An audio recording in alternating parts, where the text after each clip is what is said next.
তো গাইস রাত 11টার সময় বন্ধুর বার্থডেতে চান করতে আমি কখনো ভাবতে পারিনি ভাই। চলো বন্ধু ভিডিওটা শুরু করা যাক।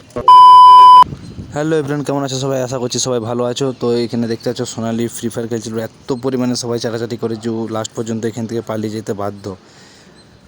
তারপরে চলে যাই আমি হেমরমের কাছে, আর হেমরমকে জাস্ট বলা ছিল ভাই একটা গ্রুপ ফটো হবে আমাদের সবার, সে কারণে ও মেকআপ আর ফেস ওয়াশ করছিল।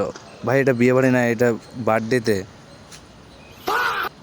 তার কিছুক্ষণ পরে সোনালির কাছে আসে, সোনালি আবার দেখি ফ্রি ফায়ার শুরু করে দেয়। আসো খেলবো, খেলা হবে, খেলা হবে।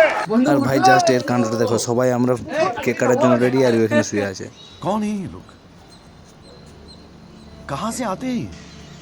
আর তারপর আমরা ভাবলাম ফাইনালি এখন হয়তো কেক কাটা, কিন্তু না, আমরা যে গিফটটা নিয়ে আসলাম সেই গিফটটা দিতে ভুলে যাই। সেই গিফটটা দেওয়ার পরে ফাইনালি আমরা ভাবলাম হয়তো যে কেক কাটা হবে এবার, কিন্তু না ভাই, এদের যে ঢ্যামনামা ছ্যাবলামা শুরু করছে, মনে হয় আজকে আর কেক কাটা হবে না।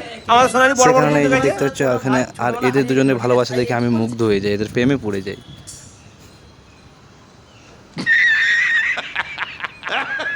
আর ফাইনালি কেক কাটা শুরু হয় 1.5 ঘন্টা থেকে 2 ঘন্টা ঢ্যামনামা করার পর।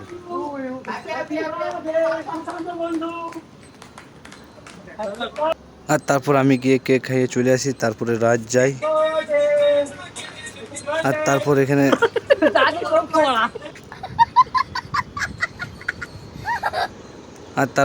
একজন একজন করে সবাই আসে কেক খাওয়ানোর জন্য, কেক কেটে। আর এইখান থেকে ভাই আমাদের সেই ঢ্যামনামো আসল শুরু হয়, যার কারণে রাত 11টার সময় আমাকে চান করতে হয়েছিল ভাই।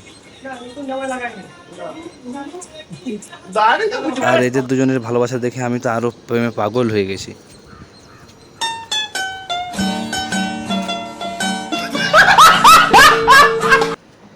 আর তারপরে এখানে দেখতে হচ্ছে আমার অবস্থা কী করেছে। আর ভিডিওটি ভালো লাগলে হালকা করে ফলো করে দিও, একটা লাইক করে দিও, কমেন্ট শেয়ার করে দিও। আজকের ভিডিওটা এতটাই, আবার নেক্সট ভিডিওতে দেখা হচ্ছে।